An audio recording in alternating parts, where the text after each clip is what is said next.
Harmonize with me and hold me tight all through the night. You're shining bright, I'm your oyster, baby, you're my pearl. William! Yes, Tom? We have returned. Well, where did we go? I don't know where we went, actually, but we were just talking about musicals then. You've been having a musical extravaganza, haven't you, on the East Coast of the United States? I'm Alexander Hamilton. Oh! I'm Alexander Hamilton. See? That's how he rap. introduced himself. Do the rap one. Hey,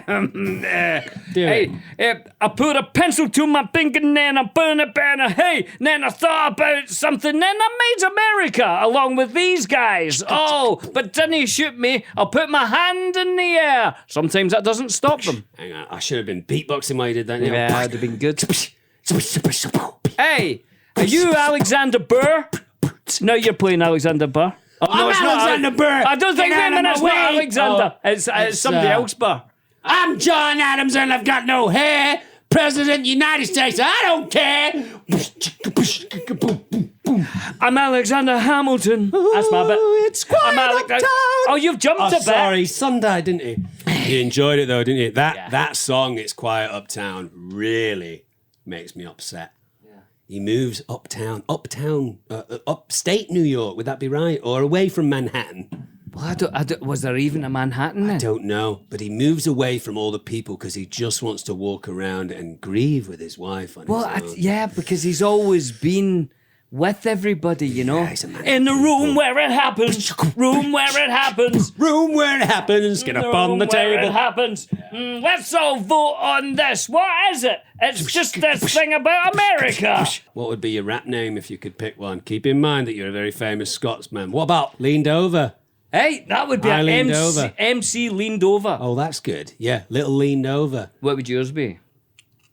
The Dominator. Oh, that's fantastic. I'm the Dominator and I've got things to say. I say I'm quite rough. Lovely. Listen to all the words that I say. Say, that's a word. Say. Say, I'm a natural rapper. Try not to worry about it. I've got a song for you. I was thinking of this on the way in, and I thought, I wonder if Billy can get this from the tune. Ready? Yeah. It's from a famous TV show. Right. Ding, ding, ding, ding, ding, ding, ding, ding, ding, ding, ding, ding. Bam, bam, da, da, da, da, da, da, da, da, da,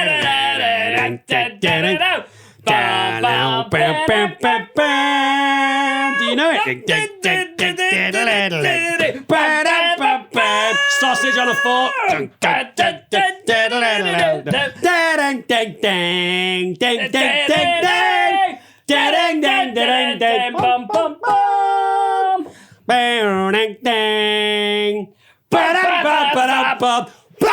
Where's that from? No idea. Grange Hill. Grange Hill. You will never believe this in 1,000 years. Don't tell me you were in it. I will not tell you I was in it. Oh, thank God. I was talking to my wife this morning. Yeah. I can't remember what about, and Grange Hill came up. Really, that is crazy. Really? I swear to you. That's nuts. I was telling I think I was talking about, you know, when you get into a TV show or whatever, and really into it. And I wrote to one of the girls in Grange Hill. I wrote to the guy. Who ran it. But what? So you wrote to who? The girl who played Suzanne. And I wrote to tell her that I had a crush on her. Oh, lovely. And one of my friends from school wrote to her friend. They never wrote back. Well, I wrote to Phil McIntyre, who created Grange Hill and later on created Brookside, a relatively famous Liverpudlian showrunner. And I got what I think now must have been the standard letter back. Yeah. But it I read it, I don't know how many times. So it was basically like, you know, dear Dominic, thank you very much for your inquiry. We actually look for young boys and girls in and around the school districts of London. But good luck with everything in your career, and I look forward to seeing what you do as a professional actor type thing. And I probably looked at that letter 1,000 times as a kid and thought, wow, the guy from Grange Hill. They were thinking about me. Is that what you were thinking? Yeah, they were thinking about me. They were considering me, and they just said, you know what, we're going to go in a different direction. It was, for young kids, the show to watch for, 8-10 years or something. Oh, I loved it. It was brilliant. Tucker. Tucker's Luck. He had a spin-off, didn't he? Yeah, he got a spin-off, and his mate was called Parky. And Colin Park. it dealt with some quite hard-hitting issues, drug abuse and That was all kind of later on, wasn't it? Yeah, Zammo. Yeah, but I kind of liked it when it wasn't about that. When it was just about people throwing sausages across the canteen. And stuff. Which was more like my school, you know. Oh, yeah. But, that's funny you brought that up. That's crazy. Can you see inside my living room or something in the morning? I think I can see inside your brain. I'd rather you didn't. Your mind. Don't look in there, though. Peeling the onion. Hey, should we do a little bit of housekeeping? Housekeeping! How much fun are you to keep a house so clean and true? What you got, Tom? Shall I go or shall you go? Yeah, you go. Okay, here we go. This is a wonderful message from Erin in Oregon. Oregon? I don't know. Do you know? Dominic, if my hand were a map of the United States of America, this being, my thumb being Florida, California over here, New York up the top there, where would you find... Oregon. It's Portland, isn't it? Yes, Portland, So Oregon. I'm going to say, you know where California is. I'm going to say just a little bit above California. What's happened? My watch was finding it. Yeah. I think it's just above California. So one up from California. Yeah, maybe, John, Oregon. Portland, Oregon. Is it one up from California? Yes, it is.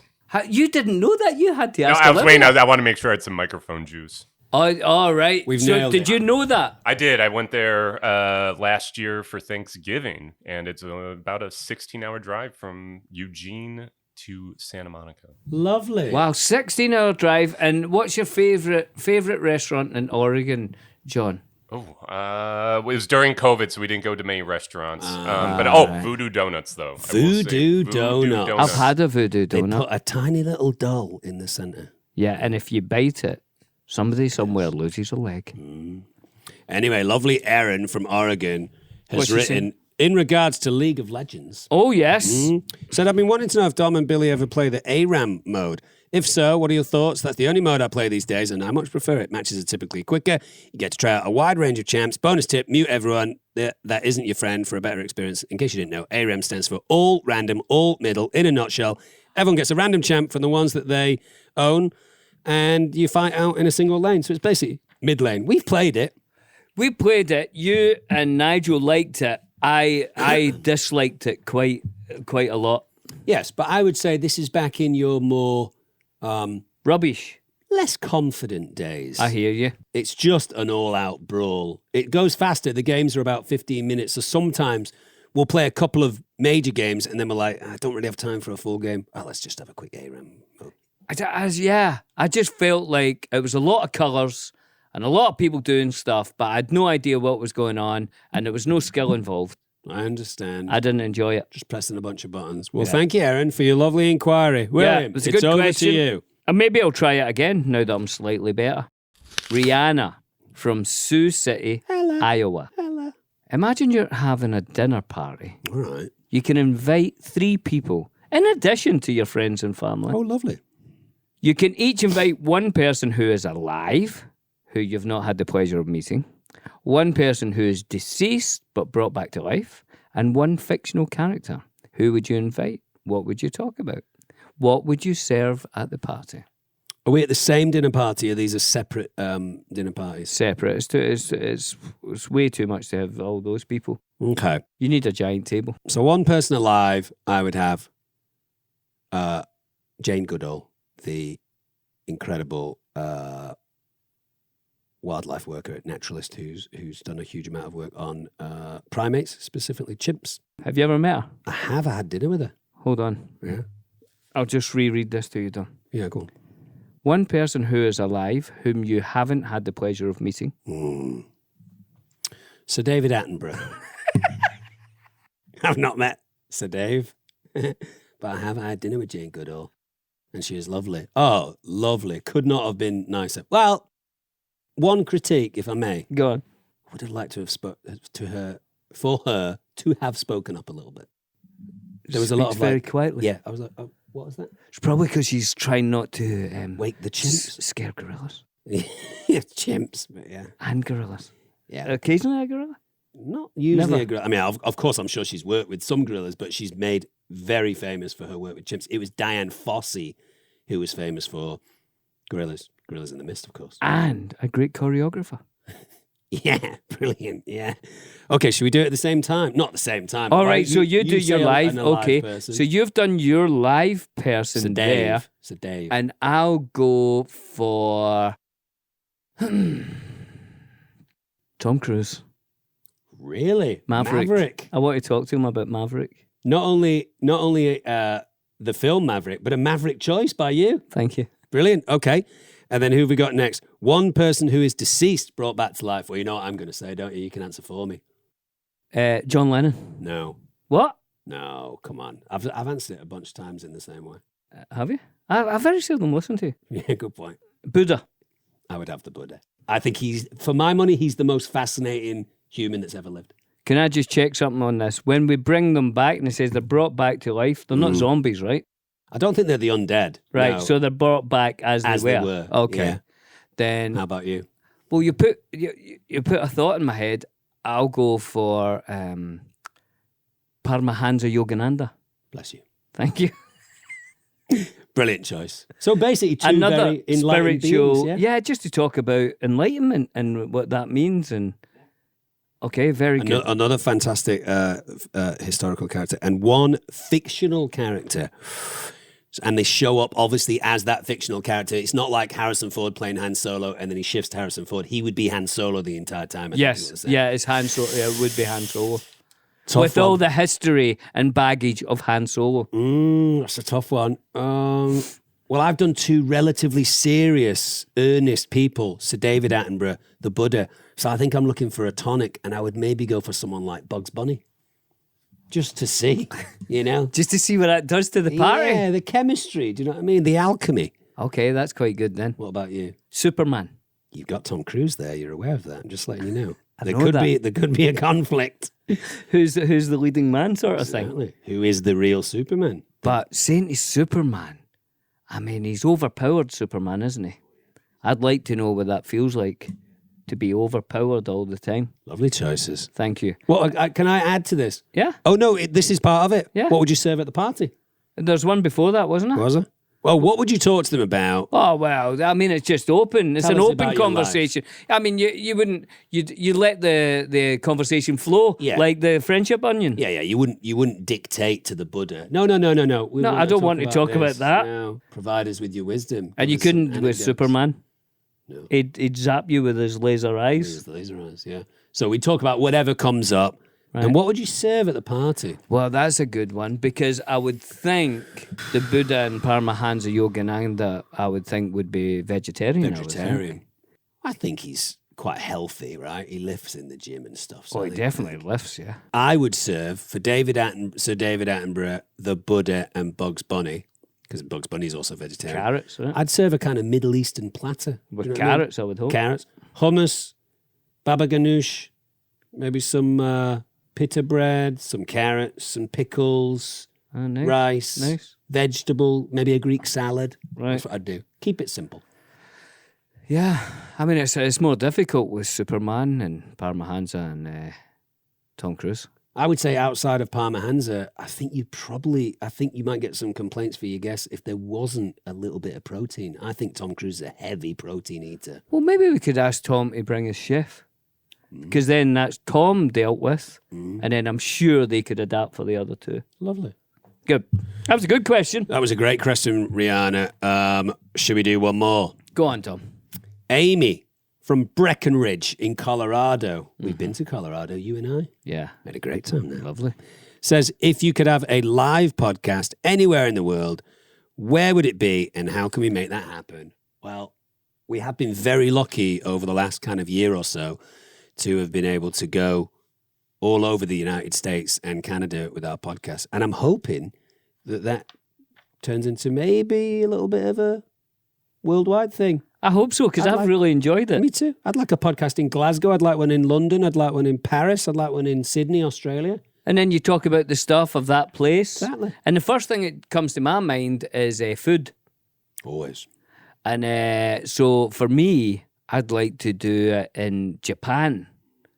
And maybe in a sort of food market in Japan. It'd be quite loud. John would have a hard time making sure that the mics were working okay and that. But I reckon in a food market in Japan, and it's almost the whole episode is Billy and Dom Eat the World.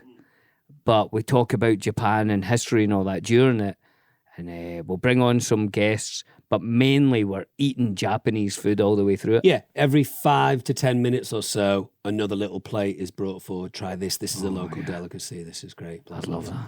That'd be good. I like that. All those places that I mentioned, but if I'm going to pick one, I mean, Wellington would be pretty great. We spent a lot of time in Wellington. We have a lot of really amazing memories there. We could go to a place that we used to frequent back in the day and just walk up and down the streets of Wellington and think about that time when we used to be princes and now we're kind of exiled old kings.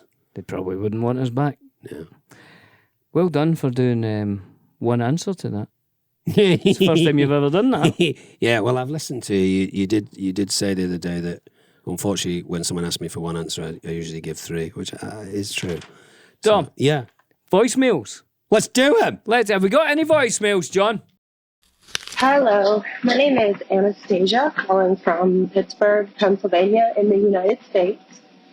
I have only just started listening to the podcast, unfortunately. I only just found out about it. So I may be a bit behind, but I'm on episode 2, listening to you discuss a kind of ad-lib, I know that's not the right word, that you said Pete Jackson really enjoyed in The Lord of the Rings, where Billy, I think it was, had a balloon under the blanket during the Palantir scene, and everybody thought it was really funny. You kind of just made that up as you went. My question was, were there any other scenes that you guys kind of came up with, weren't scripted, and they made it into the movies? Good question, Tom.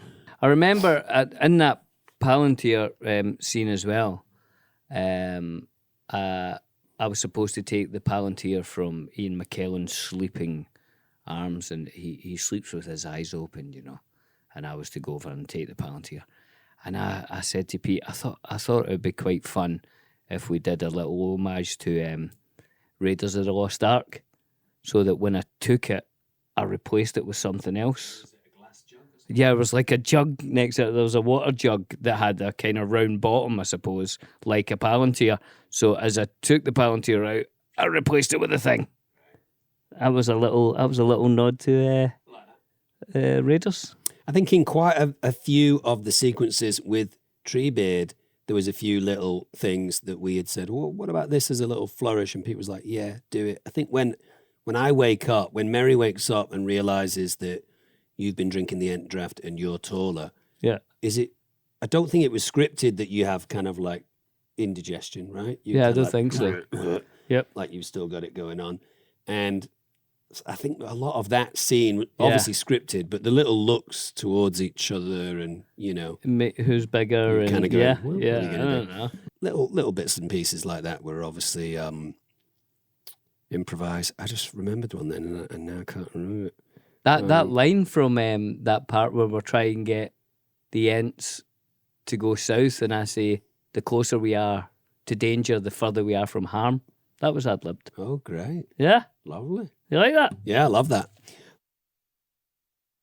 Thank you very much. Is there another one, John?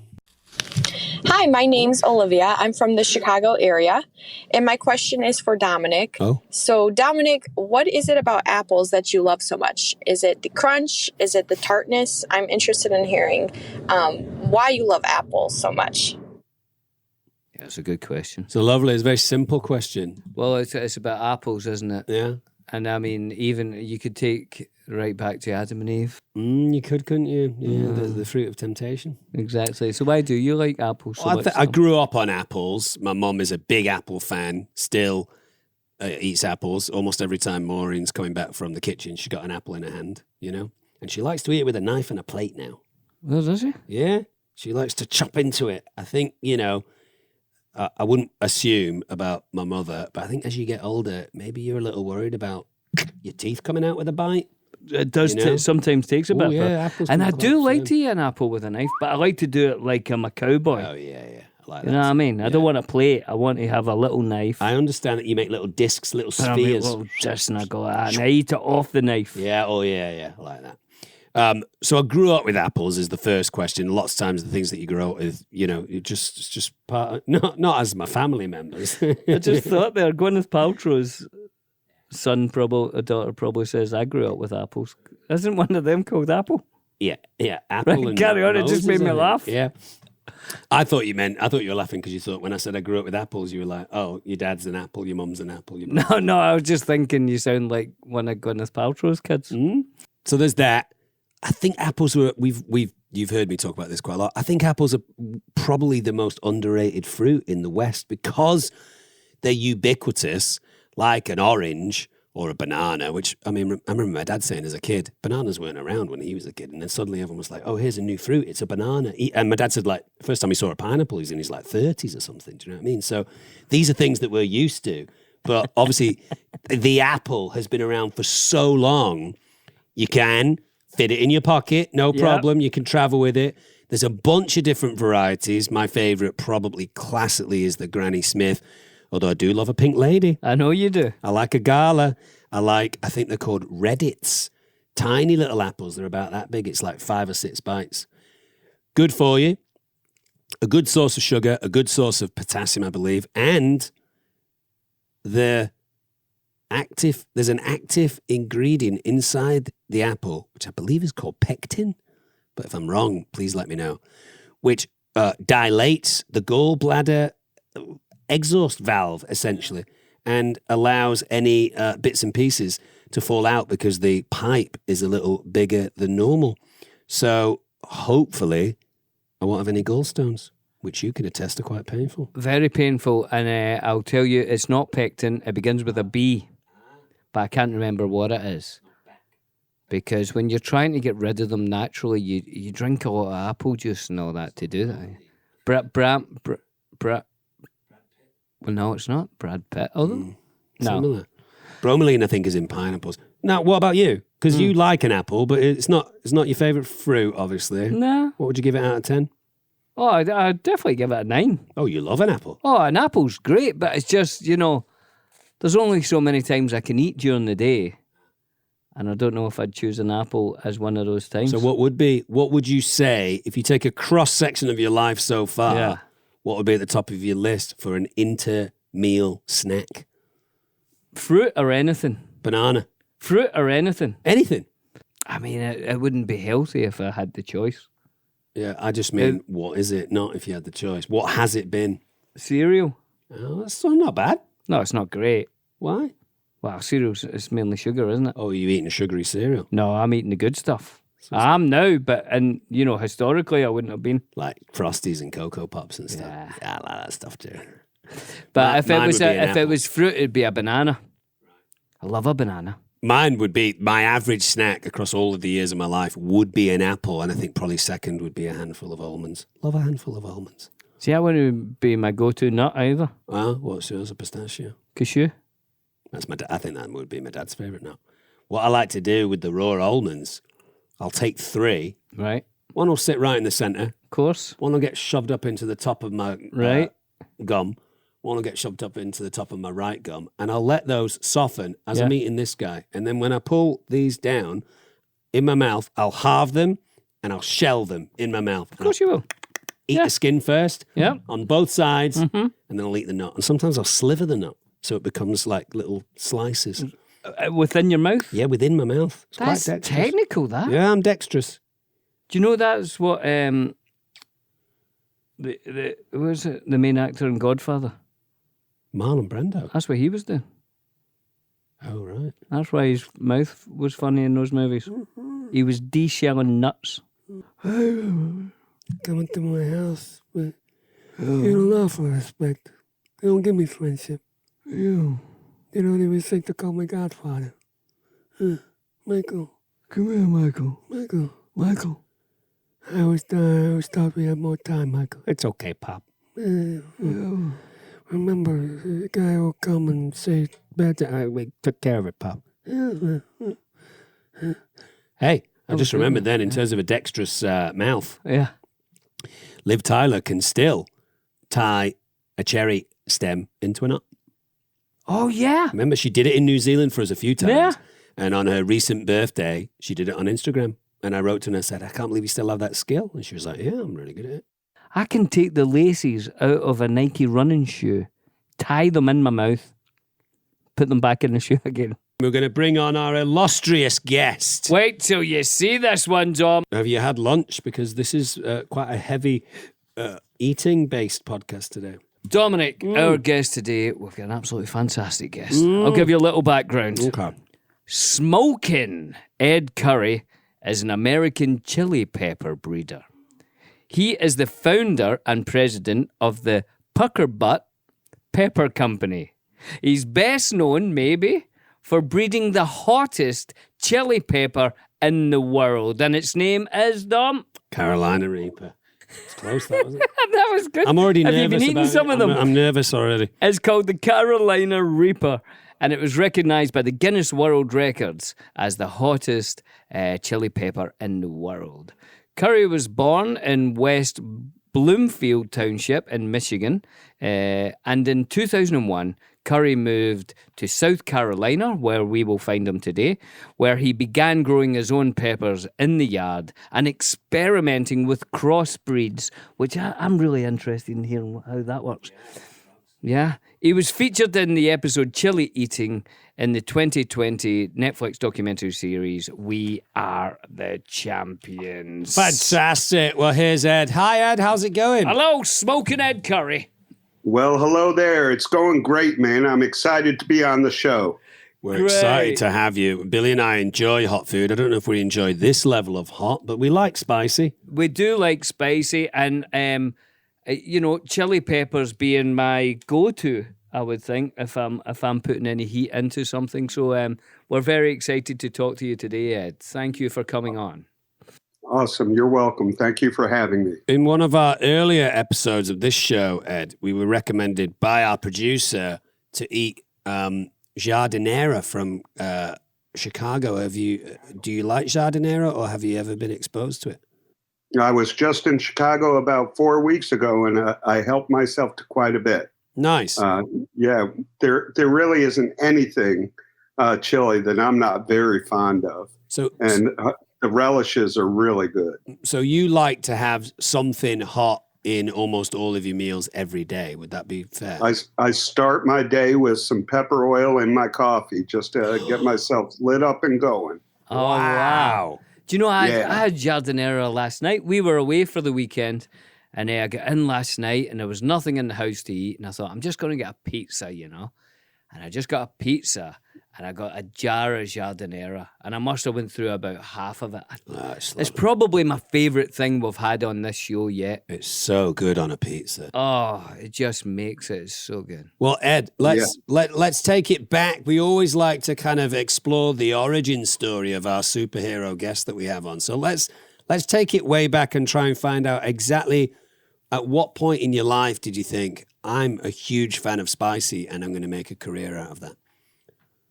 Well, back in 1981, my family dropped me off at college. They told me I was going to die of heart disease or cancer, and I better do something about it if I wanted to keep partying like I was. Wow. So I started doing research in a thing called the library, and that led me to chili peppers. The indigenous populations around the equator, they have very low indices of heart disease or cancer, even when they're westernized. So I decided I needed to find some really hot chilies, and I went to a Vietnamese restaurant. It was, I think, the only Vietnamese restaurant in Michigan at the time.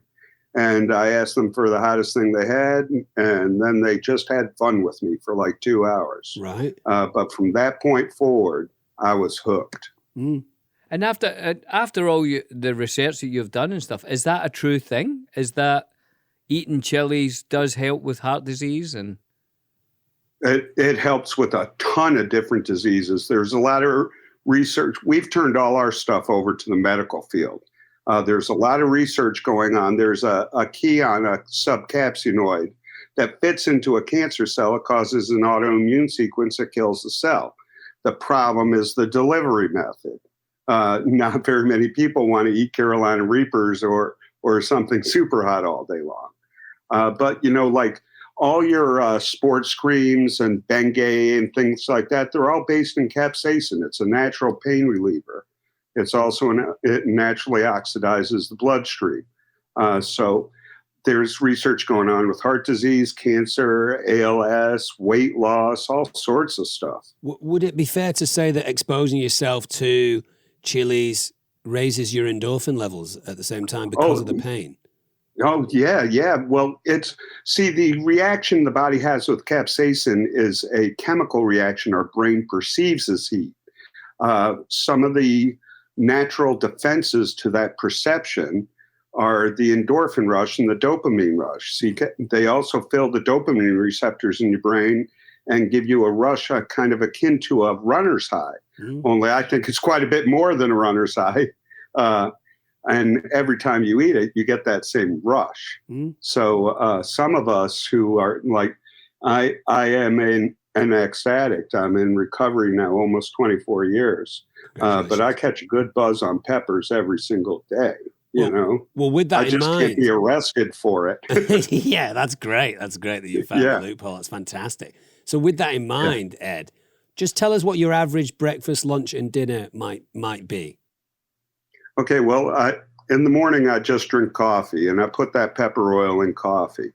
And then if I do happen to eat anything at lunch, it always has peppers and hot sauce on it. Right. But normally during the day, I don't eat it all. But I munch on, I have the biggest hot pepper farm in the United States. I spend my whole day playing with peppers. Right. And when I see something, I might have to take a bite. So I'm lighting myself up all day long and then drinking more cold coffee and lighting and drinking. So by the time I get home to have some dinner, I'm shaking like a leaf, And then every day at dinner. Healthy. Yeah. Well, I don't look healthy anymore because COVID kind of locked us down, but I used to do karate 5 times a week. Right. I enjoy outside activity, and dinner time for us is nothing but hot, whatever we're having, anything we're having. It's hot sauce and slices of pepper. I don't recommend ever eating a pepper whole because it's not a pleasant experience. Uh-huh. I only do it now for TV or for, interviews, such like that. Yeah. But when you slice them up and include it in your meal, it elevates everything that you're eating. Yeah, that's true. We've even gotten to the point where we've sprinkled pepper powder into cereal just to see what was going on. And, there's some cereals it just doesn't match with, but some cereals it does. Yeah, absolutely. Yeah. So you're having this meal in Michigan and Vietnamese or whatever it was restaurant with some hot peppers, but that obviously didn't lead you straight away to getting a farm in South Carolina. So where did you go from there? Well, like I said, I was an addict, so I dabbled in and out of peppers all through the 80s and 90s. We grew them in the yard. I grew stuff that people never saw. Right. Back then we didn't have the internet, so I'd send letters to different countries, their agricultural ministries, and ask for pepper seeds, and what I got back, whatever they called it, I'd start growing it. And gradually I found hotter and hotter and hotter peppers. Right.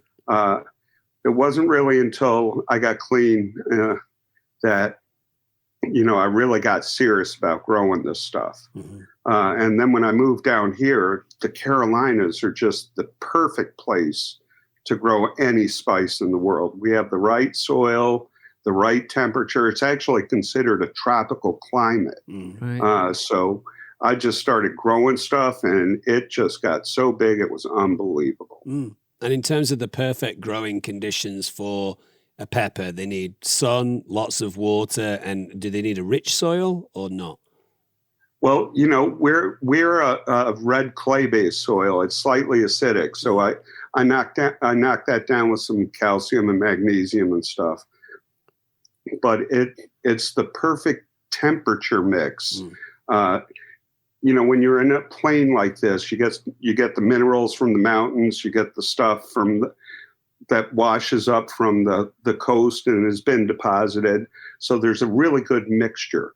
But we don't, our rainfall isn't really what does it. It's the heat. We get to put, like I start my peppers in the greenhouse sometime around the second week of January.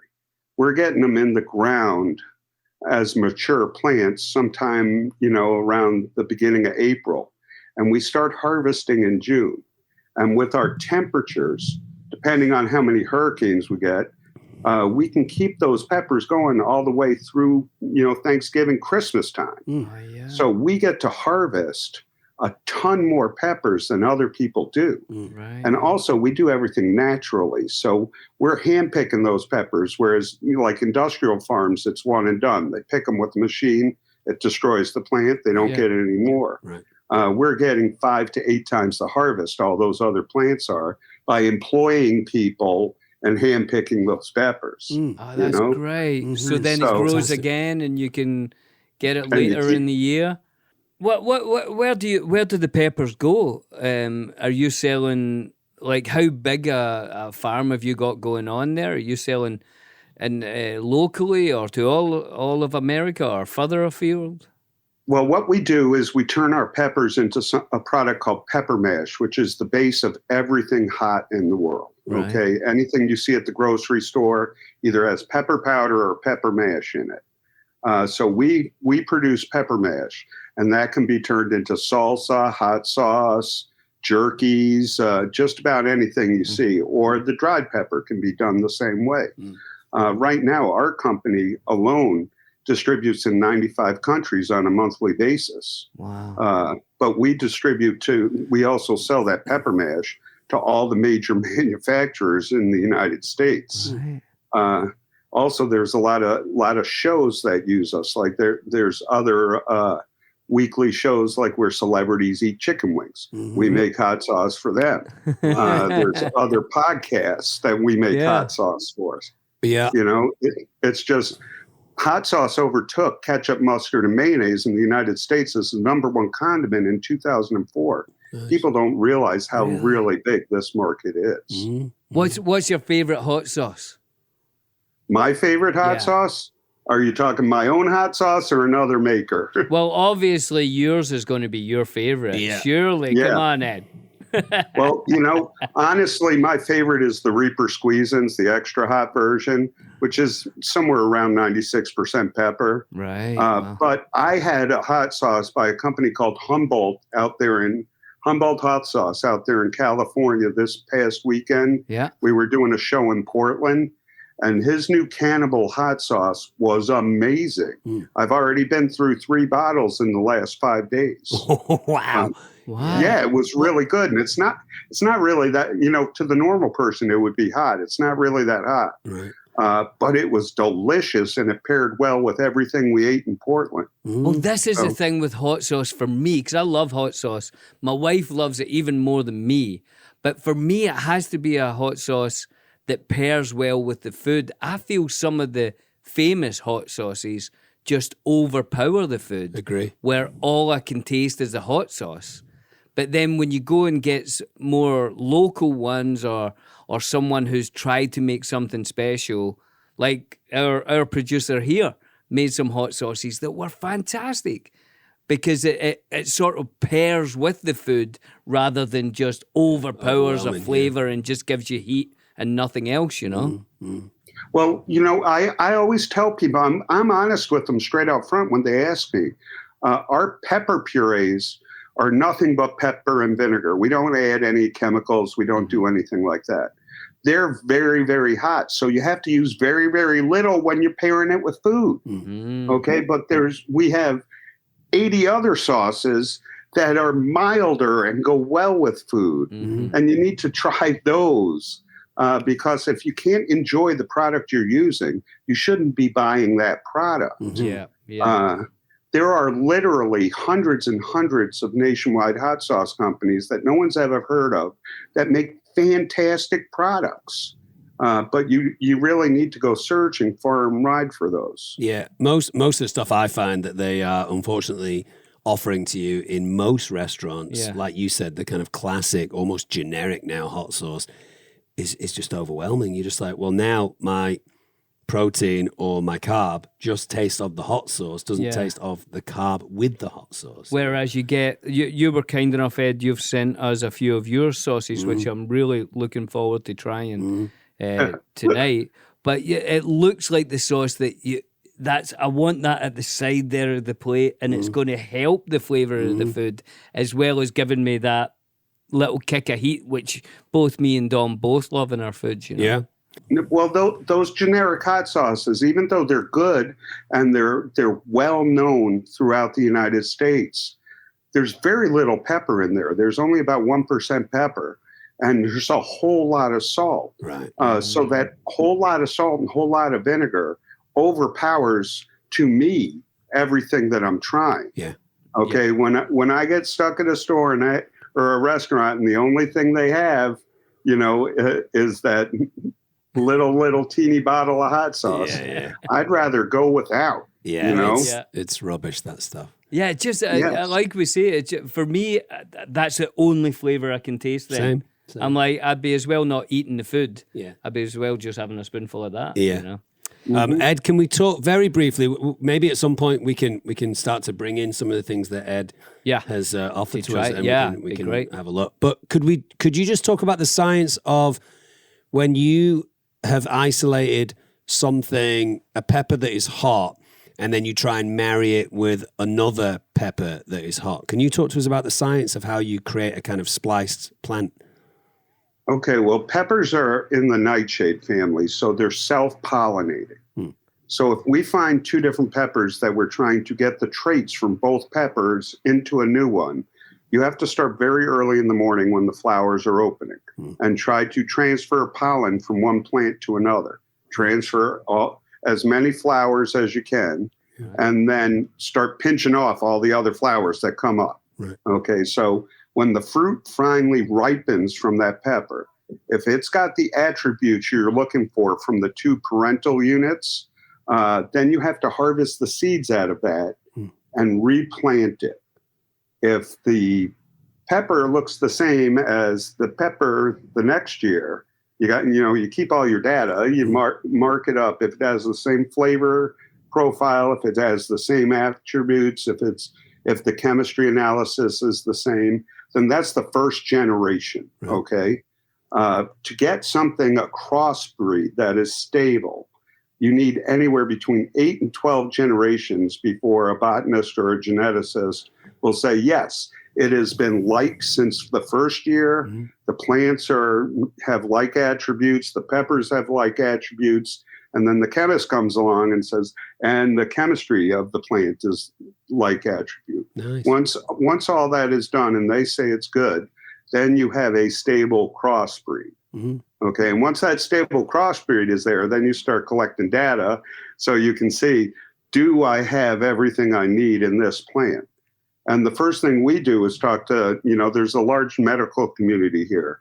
We say, hey, we got something with a large, the dihydrocapsaicins are really banging on this one as compared to normal. Do you want to look at it?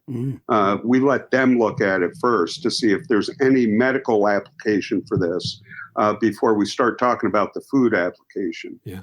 But a lot of things, I supplied people with a lot of peppers early on, and they're like, Ed, we got enough right now. Keep that one in the pike until we use up the last one you gave us. Yeah. So there's a lot of peppers out there we have that have really, really good attributes that are coming on strong and that are just looking to be maybe either the next world record or something that might have a better delivery method for the medical application that we're using. Say that word again. Sorry, you've said it a few times and it's still not getting in my small brain. What is the major medical, begins with a C? the one that they're doing the most research on is cancer. No, the thing do you mean that's capsaicin? Yeah. Oh, the active ingredient. Capsaicin is just one of many capsaicinoids. It's like a family, okay? Everybody knows capsaicin because it's the most prevalent of the chemical compounds that are in peppers. Yeah. But there's very many minor compounds, dihydro, tetrahydro. There's a ton of them that the chemists are looking at. And each of those affects a different area of the body. So those are the things we're looking at when we're doing our chemical analysis, unless my ego's in the way. And then I'm just looking for a total spectrum to see what the SHU is and see if I want to break my own record. I try to keep that ego out of the way and keep focused on our mission. The medical grade of it all. Now, also, Ed, what's the difference between humans and other animals, let's say for the sake of argument, birds, that birds don't react to the quote-unquote heat in the peppers, but humans do? Well, there's a nerve and receptor called a TRVP1 receptor. That's the receptor that the chemical reaction with capsaicin tricks our brain into believing there is heat going on, there's fire going on. Like I said before, there is no fire, there is no heat. It's just a chemistry trick. Yeah. Only mammals have that. So dogs, cats, humans, deer, elephants, mammals have those receptors. They have not found those receptors in any of the other branches of fauna, flora, animals, anything. Excuse me, is the idea behind that a larger animal might eat all of the peppers and not move the seeds around too much, whereas something smaller like a bird would eat some of the seeds and then fly off over a greater distance and spread it around? Do we know where? Do we have any kind of logic understanding as to why that's triggering in us? Well, a good friend of mine, Dave DeWitt, he's called the Pope of Peppers. He's done, he's written a few books and has a lot of research about, that's exactly what they think happened with peppers. They were originally from upper South America and Central America, and birds ate them, and slowly they migrated over the routes of the birds. Yeah. Because it doesn't affect them at all, and birds use seeds to get things through their gullet so that they can keep on going. Yeah. Helps them digest their food. Yeah. A lot of people have said that, in India they use peppers to keep the elephants out of farms. My experience is all mammals know that when it's green, they can eat it. And when they get to the peppers, they stop eating. And deer, like, for example, we have a high deer population.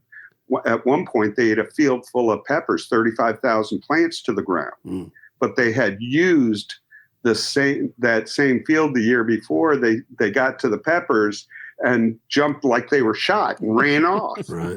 Didn't touch the peppers. But they figured out it was the fruit that was causing the issue, not the green leafy. Yeah. So they just eat the green leafy off the plant now, and they'll leave the fruit sitting there. Smart. Amazing. So, mammals have a little bit higher intelligence, I guess. Yeah. Because they can pick and choose what they're going to eat. Yeah, true. But, there's really... they didn't find anything in fish or reptiles or birds, a lot of amphibians. They've looked everywhere for this receptor, and it's only in mammals. Interesting. Billy and Dom eat the world. Yeah. Hey, John, can we bring some of those things in and we'll start to kind of explore a little bit? Maybe we'll... some of those sauces that we can be brave and maybe have a few dabs of the sauces. And then I think you also actually sent us some actual peppers. Now, are these ghost peppers or are these Carolina Reapers that you sent us? I believe they sent you some Carolina Reapers. I think you did. So, which is the hottest pepper in the world at the moment? Is that right? Correct. Right now, Guinness has it at the record at 1.642 million Scoville heat units. Right. But we might be up in that game in just a month or so. The Scoville meter. Why the name Scoville? Was it a scientist called Scoville who invented it? Yeah, Wilbur Scoville. He worked for a company up in Michigan, actually, and they were trying to decide how hot peppers were. But it was a very subjective scale that he used. It was how much water it took for an individual to dilute pepper until they couldn't taste any heat. But science is science, and they develop machinery that is more objective instead of subjective.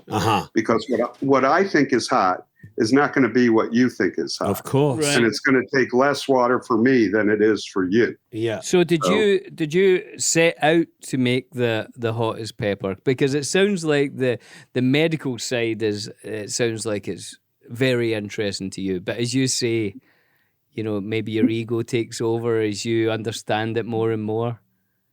Well, I didn't start out looking to make the hottest pepper in the world, even though in 1981, while I was studying for an exam, I wrote down, well, I didn't actually write it down. A young lady named Shelley wrote down what 6 of us were going to do in life that might change the world. And what I told her to write down is I'm going to make the world's hottest pepper. So I guess it was always in the back of my mind, even though I was very drunk and high at that time. Right. But when I did these crosses, it had nothing to do with I'm making the hottest pepper. It really had to do more with raising that one capsinoid I truly believe is the one that has the key that kills cancer. Amazing. And it just turned out to be really, really, really hot. Yeah. Okay, so we've got a California. I can't say that. No. Carolina, which is weird because my cousin's called Carolina. I think we're getting pushed a little bit for time. So I don't know if we're doing the sauces and all that. We'll just take a. Now, what would you? You said you're not supposed to eat these on their own. So should we just take a tiny bite, Ed? Is that the idea? Well, it depends on how daring you are. Wow. I truly, I love you guys. Yeah. I'll send you whatever sauce you want to your house. But if you eat that whole pepper, I'm going to be taking over. Okay, so we'll just take a bite. You ready? Let's do it. Sure, okay then. I just want to see how much of a bite you take. I'm going to see that end bit there. Yeah. I'm going to take that right off. All right, I'll do the same. Hang on.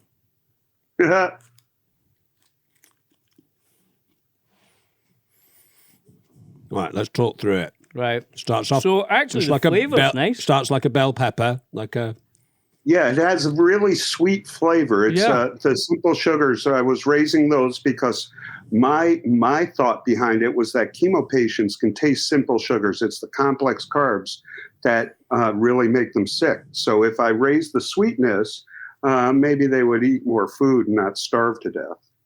I agree. There's some sweetness. There's a little heat coming through. A little, but nothing that's scaring me yet. No. To the extent that I'm going to take another little bite. Really? Yeah. Awesome. What part of my body gets the heat? Great question. Great question. Well, your whole body has those receptors. Right. Okay, but what happens normally is the oil gets stuck in your taste buds in your tongue. Your taste buds kind of look like trees. Right. And the oil from the pepper gets under that taste bud, and then the chemical reaction just starts rolling and it can't escape. So most people perceive it on their tongue first and then in their throat. But then they make the mistake of wiping their eyes or, go up nearer the top, Billy. A bit more. Go nearer the top. Oh, it's the top section that I think. Yeah, you guys ate what my wife calls the cheater piece. It gives you the flavor without the heat. Go. Because the flavor's actually really nice. Yeah, the flavor's still lovely, Ed. But I'm now getting the heat. Sauce. Oh, yeah. Yeah, you get it. I took quite a lot. I think you've not taken anywhere near as much. Let me see it. I'll take more then. I took that section, that cross section there. Yeah. Brilliant. You guys obviously are professionals because most people die. If you look at other interviews with me, I have to take over. No, look, we love hot, spicy food. Billy and I have a lot of very common interests, and I think one of them is exploring new types of food, and if it can be spicy, we're absolutely over the moon about it. It is consistently getting hotter. Yeah, I'm But it's getting it. like- I'm feeling it in my chest. Yeah. My chest now. All the hot hiccups. Oh yeah. So it's crazy, isn't it? The sensation of heat. So there is nothing that is heating up on our tongue. You're right, Bills. Nothing in there our is mouth not- is actually getting hotter. Yeah, again, that's just a chemical reaction you perceive as heat. You know, like my favorite things with the Reaper are Indian food. It pairs so well with Indian food. Oh, It's yeah. unbelievable. Vindaloo. Yeah. Yeah, Oh, my Vindaloo God. is amazing. Yeah. Yeah. Vindaloo's incredible. Oh, Billy, you really feeling that one? Are you getting hot lips? No, it's like my whole. Have a little bit of water, maybe. No, but I'm gonna. You're gonna say No, it. don't drink water. It's just going to make it worse. Oh, well, Ed, here's a question, because I've been desperately trying to get on that show Hot Ones, hopefully with Billy at some point. And at this point, This is way too easy for you. Eat something else. it's definitely spicy. At this point, we've not been able to go on the show, but what would you say if you eat something hot and you want to cool it down? Should you drink milk? Should you eat ice? What should you eat? What should you do? Well, see, every time I watch people chug milk to get rid of heat, they think the fat is going to break up the oils and stuff.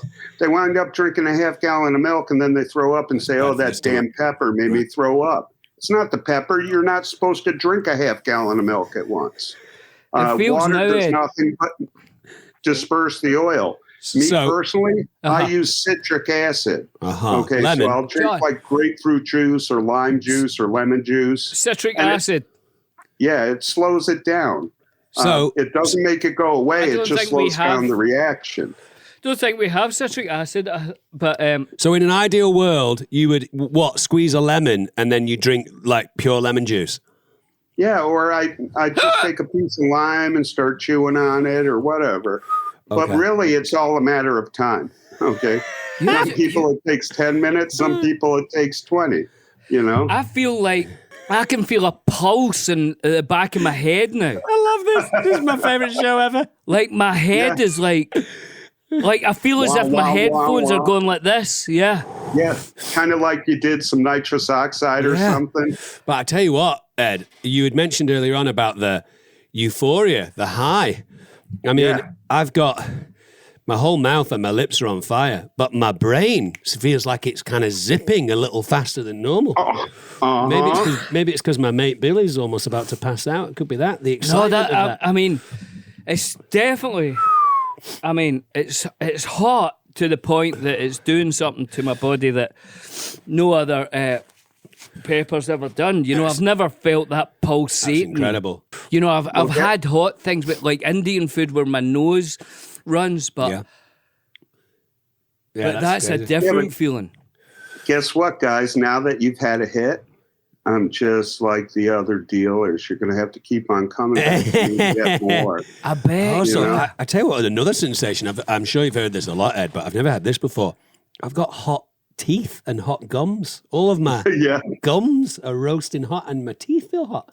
So out of the amazing gift that you gave us of those Carolina Reapers, what would you say would be a good thing for us to do? Because you don't recommend us eating them raw.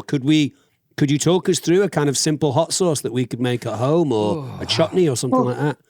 Oh, sure. They're just real simple. Yeah. Take those peppers, just any normal blender, okay? Yeah. Take those peppers, put them in the blender, add maybe a cup of vinegar, a couple cloves of garlic, a half an onion, maybe a full onion if you really like onion, I do. some turmeric, some black pepper, and then something to offset it, like say cinnamon or nutmeg, or one of those other more base spices, and just give it a quick blend. Let it sit for a couple days, and you're going to have an amazing hot sauce. And is that something that stays? Does the heat in the hot sauce preserve the sauce, or is there a shelf life? No, the pepper is a fruit, just like any other fruit. Uh-huh. Yeah. It has no preservation values at all. It's the vinegar there that's going to preserve it. And by putting, that amount of vinegar in, you're going to get a pH lower than, say, 4.0 or 3.8. And then it's good for anywhere between, 5 and 8 years. My soft palate, it's moved to my soft palate now. That's pulsating.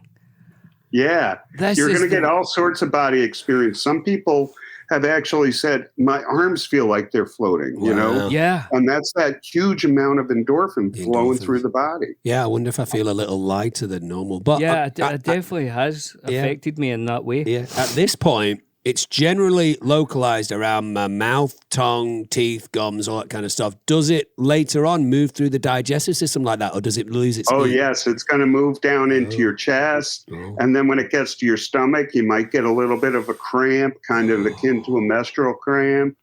Wow. And then depending on your system, anywhere between 12 and 24 hours, you're going to experience something called ring sting when it exits out the other side. Talk me through that when that happens. I'll let you know. But I mean, it's, the most exciting thing, I think, from this conversation, it's been lovely talking to you, by the way. But no, it's been an honor, guys. The medical side is so interesting. Incredible. And I can totally see your passion for it.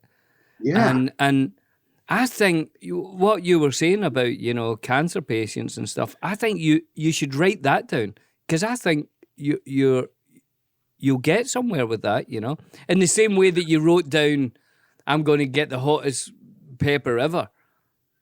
The pharmaceutical industry does not like people knowing about natural cures to anything. Yeah. Okay.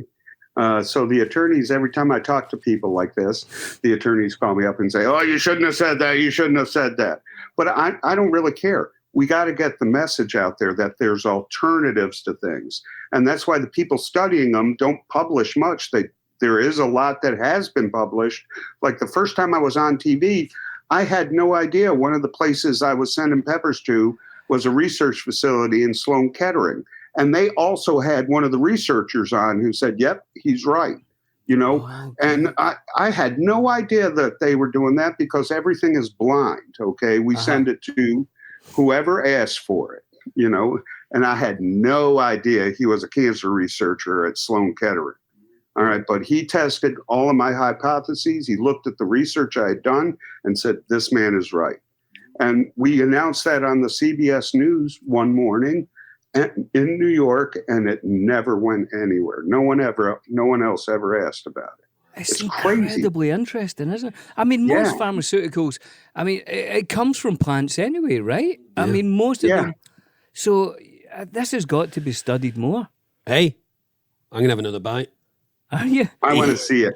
It's hot. You dealt with that so well. No, I was struggling. I feel like you should look how much I had. I'm definitely not finishing that. Do it. I had a whole bit. No, do the whole thing. Do it. No, I can't. Do it. I'm honestly not man enough. Now, Ed, you could eat the whole thing. Yeah, no problem. Well, I was just at that expo that I told you about in Portland. I had to eat them for TV. I had to eat them for, we had customers who come up who say, let's eat a Reaper together. Oh, if that guy comes and eats a whole pepper, I can't just take a bite. I got to eat a whole pepper too, For sure. And you have the same sensations, heat in the mouth, you get sweaty and all that kind of stuff, just not at the same level that we've experienced. No, I experience everything physiologically that everybody else experiences. It's just like, say, the alcoholic, some people, one beer knocks them on their ass. Some people, 100 beers doesn't faze them. Yeah. So my body has developed a tolerance to the point where I can keep on talking afterwards. Yeah. But inside, I'm getting the cramps. My mouth is watering. My eyes are watering. All the same stuff happens because there's really, when they say mind over matter, that doesn't work as far as peppers go. Yeah. No, there's nothing you can do. It's gonna have an effect on you, right? I thought, well, I'll just breathe through it and it'll be fine. But I think that's probably the hottest thing. As Ed says, it's a chemical thing. So your body's just dealing with chemicals, right? It's not. It's not something that you can. It's dealing with a chemical reaction, nothing more. But in terms of the mouth, tongue, gum thing, it seems to leave after around about 8 to 10 minutes. It's tapering off for you now, right? Yeah, I've got it. It's just in my sort of that soft palate is really sort of stingy. But other than that, I mean, I lost control to talk. I couldn't talk. I saw that. When that first bite. Have you seen the show Hot Ones, Ed? I make all their hot sauce. Oh, you should put in a good word for Billy and I. We would love to do that show. Yeah, they're really good friends of mine. Hey, John. I'll actually be talking to them in the morning, so I'll put it in. Tell them we're massive fans of hot sauce and we'd love to do the show. Could you bring in a couple of those hot sauces? Just especially if we it's can see your them? hot sauce, Ed. So that becomes a kind of curated hot sauce from relatively mild to pretty hot. Yeah. Yeah, I actually make their mildest sauce, the classic, and I also make their hottest sauce. Oh, the last dab. And usually everything in between. So let's have a look. So what have we got here? 'Cause let's try at least one. You've got Bacon Me Crazy. And we've got the Voodoo Prince. Okay. And we've got, hold on. Put your bloody glasses on. The Reaper. Which one should we try? Squeezins. Why don't you try the Voodoo Prince or the Bacon Me Crazy? Let's do Voodoo Prince. Is there bacon in Bacon Me Crazy? Yeah. I don't eat bacon, so let's do the Voodoo Prince. Right, Voodoo Prince, hot sauce. Death Mamba. Death Mamba. They never have. Oh, there's more. I like the artwork, Ed. We've also got. Thank you so much for sending these sauces, Ed. That's so generous. We've also got the. Am I saying this right? The Rasha, Racha, Racha, Rasha, Reaper Racha. We've got El Tefe Taco Verde, and we've got what looks like one of your ones, Peyton's Hot Strawberry from the PuckerButt Company. Yeah, that strawberry one is fresh strawberries from our farm and some mild peppers. Got to try that one, Bills. I'm just giving this a dab, Dom. Oh yeah, do it a dab. Now what, on your finger? I haven't got nothing else. Good point. Have you got a little spoon now, John? You can chug it. I love it. It's not hot. The one you're trying has some ghost pepper in it, a little bit of garlic, onion, cumin, and black pepper. Oh yeah, I can smell the cumin. Yeah. What such a fun thing to do. Oh, that's fantastic. Oh, you What got one's to try that? Bills. This is the Peyton Hot Strawberry, so you get quite a lot of sweetness and then the heat coming through afterwards. That's fantastic. I'll put it in the lid. That tastes so good on ice cream. It's What's that? unbelievable. Oh, really? I'll just taste it like this. We've got chips if you want them, Tom. Yeah, William. Right, I'm trying this Voodoo Prince. Okay, and I'll swap you for you have to try this Peyton Hot Strawberry. Now, Ed, before we let you go, where can people get hold of your hot sauce from the PuckerButt Pepper Company? Well, our website is www.PuckerButtPepperCompany.com. Brilliant. We're available at a lot of stores. I mean, the best price you're going to get is on our website because I'm an idiot and I'm always giving stuff away. Good for you, man. love it. Good for you. I love your attitude to all this. It's great just getting somebody on who's obviously passionate about what they do. And I couldn't make up my life if I tried. My life is so good. Oh, good for you, man. I get to play with peppers all day long, every single day. I love the black pepper vibe in that Voodoo Prince Death Member sauce. Isn't that delicious? That's lovely. this is exactly what I'm talking about. Good on a steak, that. You know, the hot sauce when it's just got a nice flavour and it's going to help the food. Yeah. And it brings that heat. That's what you're wanting. Absolutely. We'll put your website at the bottom of this so that people can see where to get it. But hey, that was interesting. Yeah, Ed, it's been absolutely fantastic having you on. If you feel inclined to give the hot ones people a nudge, I've been trying to get on that show for about 3 years, and they're like, well, we're a bit too big time. And I'm like, oh, but what about two hobbits? Would be great.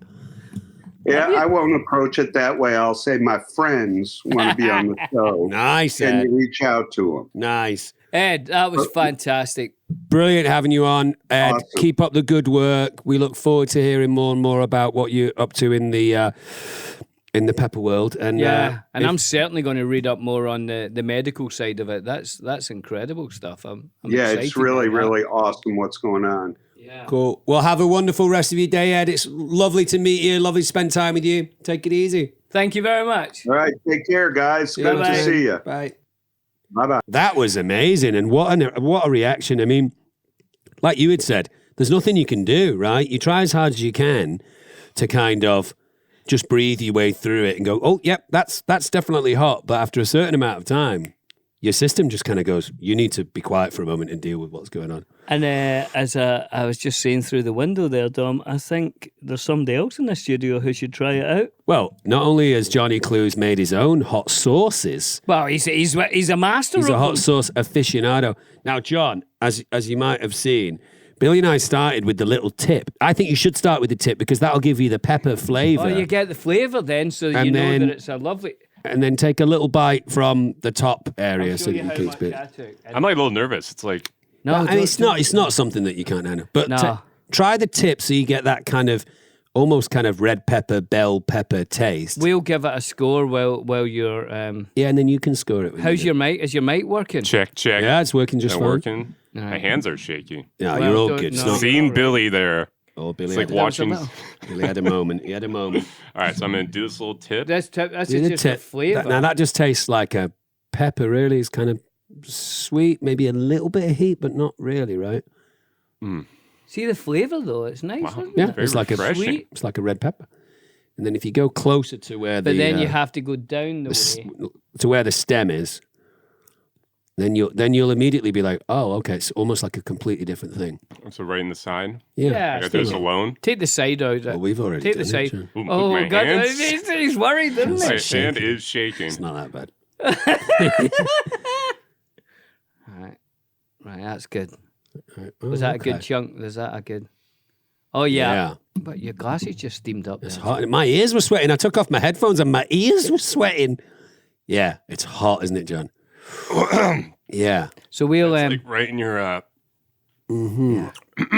Yeah. But there is like a fruitiness to Uh-huh. Oh, yeah, it's There's a little fruity, sweetness coming through. And then it goes hot in different places. My teeth started getting hot at one point. it. Oh my gosh. Yeah, This feels like. Well, Billy, while John deals with that for a second, shall we give it scores? Yeah, well, for the flavour, that little top part, that's a delicious pepper flavour, and I have to give that a 9.3. Wow, for the hot, crazy hot. Yeah. No, for the actual flavour, the taste. Yeah. I'm going to say, I mean, it was hot, but I loved it too. I'll give it an 8.2. Give it a score for flavour, would you, John? Flavor, I would give it a It was a lot. It's 9 point. Oh, you The like bottom part, I'll give that little tip. I'll give that had a little bit. Lovely flavour. 8.9. what? And What? An 8.9. 8.9. Yeah. And that Hot part. The heat part, yeah. Oh, yeah. You've got water there if you need it, John. Don't worry. You've got milk. I'm I sure think Billy you'll be will okay. borrow I it. think you're all right. The hot part, what do you think? I'll give about a. It is fruity. Oh, it's fruity. Oh, it's pretty, all right. 9.4. Oh, not Okay, bad, lovely. yeah. Nice. Now, aesthetics, I quite like it. It's a cute little cheeky orange number. and it's got a strange little tip on it, some of them. It looks like a devil's hat. Or It's a something like good that. look. Love that color. I love it. I'm like a dehydrated pepper. I'm going to Yeah. give it an 8. It's a good score. Cute. I like the look of it as well, Dom. I'm having another bite. Go on. Yeah. Are you really? I'll give it an 8.2. Dom, how did you sit here the whole time just like Yeah, just It's chatting. hot. chatting? It's hot, but I like to really be in the thick of things and just see how I can do. I'm sweating. Look, I can see on screen I'm sweating. My Lord. John's sweating. His eyes are sweating. Yeah. shaking. Just be careful about touching your eyes. if Yeah, you've don't had touch your peppers in eyes it. if you... Billy, did you give it a score for the look? I did. John, what about the look? Do you like Look, the I'm look going to of go it? 9.8 Oh, he likes it. Look at it. He's loving it. because it looks kind of friendly. Yeah. Now, how useful is it? Well, you've got your hot sauces. You've got Oh, your yeah. medical significance. My God. That's incredible. It's, You've got, I mean, and food-wise, I mean, It's- you can add it's- it. I mean, Ed was saying it's the most popular thing that people have on their table now, not ketchup or mustard or mayo. And it's gone around the world, peppers. That pepper taste has gone around the world. And if you put it in a food processor, as he said, some vinegar, a little bit of garlic, onions, anything you want, you make your own sauce. As our friend Johnny Clues tells us. John looks like he's been kicked in the balls. Have you, John? That is an experience. That's What's it very- feeling like now? What would you say? Crying. He's It like crying. hurts to speak. Yeah, he's crying. Usefulness. I can't give it a perfect 10, but I'm going to give it pretty close. I'm going to give it a 9.7. I'm going to give, as a usefulness, I'm going to give it a 9.9. Wow. I mean, it's incredibly useful, isn't it, John? That is very useful. That is, Top lip is sweating. What is it, John? feels like my stomach's sweating. Yeah, it's hot. I feel it like right in there. Right. What'd you ask me? How Usefulness. useful is it? Out of Useful. 10? I mean, this would be a fun, like, hey, how about you try this? Like to somebody. At a party or Yeah, something like that, hey. Yeah. Yeah, everybody have a bite of this. I was once on a date with a girl in college, Oh, God. and I was like, we're going to make spaghetti. I'm like, I'm going to get some peppers, these cute little orange ones are so cute. Why don't we put these in there? Oh, yeah. I didn't know they're habaneros. And up until this moment, that was the biggest mistake Yeah. or experience I've ever had. Wow. It's hot. John, you're Is there crying. You're I've never crying, wanted to John. see You poor cry. angel. Don't touch your eyes, whatever you do. Your eyes, yeah. It's like, it's the stomach. I feel like the endorphins, you're right. Right? It is this like throbby. Yeah. Well, Billy had hot hiccups, and I've never seen you have hot hiccups before. No, I that's don't know how people eat embarrassing. the whole thing. What? I've seen videos of people just go, Yeah, the whole that's chunk. crazy. I feel like we should all finish the episode by doing that. I recently bit my tongue, and it's actually helping the tongue area where it has been bitten. There It's you like go. creating a little pain-killing thing there. Good on you, John, for coming in. I and appreciate you're you. part of the team. Thank you. Well, Billy, I How's think this milk? we've run out of time. Let's close the show with John here just suffering between us. Can we? I know we were going to split those 50-50, but I think we should do it a third each. 33. Because I think John could make us a sauce Yeah, from that I agree. that would be to die for. Potentially, maybe literally. Yeah. Yeah. I would love to do that. That's what I was singing the whole time. Would you do the thing with the mango again, do you think? Ooh, yeah. It needs a sweetness to cut into it. It needs a Guys, sweetness. we can't wait. That's going to be on. How long will that take you, do you think? I'll probably do 4 weeks. Right. If I start today, maybe we'll do it when Dom's back. I also Nice. think inside those peppers will obviously be seeds, and you can plant some yourself. Oh, Yeah. We've ran out of time, but we'll see you next week. Make sure that you keep sending your fan art to us, and you can get in touch with us. Fan art. You can get in touch with us on our YouTube page, or you can leave questions, comments, and concerns where you pick up the podcast. Rate, review, and subscribe to us. Anything else? Leave a voice message. Leave a voice message at speakpipe.com/The Friendship Onion. And don't forget to get the merchandise, wear the t-shirts, it'll make you sexy, like Johnny Clues. True. You get that at thefriendshiponionpodcast.com. See you next week. Toodles!